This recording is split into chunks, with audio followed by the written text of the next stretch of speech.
Baru habis sahur, nasi, ayam, air manis, penuh satu meja. Lepas azan subuh, kau terus baring. Mata pejam, tapi dalam badan, perang besar sedang bermula. Bila kau tidur terus selepas makan, perut masih bekerja keras. Asid naik ke atas. Itulah punca pedih ulu hati dan rasa panas dada.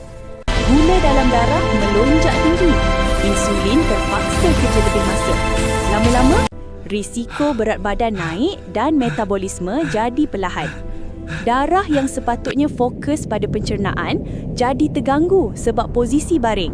Makanan lambat hadam, perut kembung, sendawa, rasa tak selesa sepanjang pagi.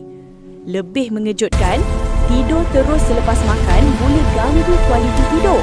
Badan tak masuk fasa rehat mendalam. Bangun pagi rasa letih walaupun dah tidur. Nak elak, lepas sahur, duduk atau berjalan ringan 20-50 minit. Bagi badan masa untuk proses makanan. Ingat, tidur memang nikmat.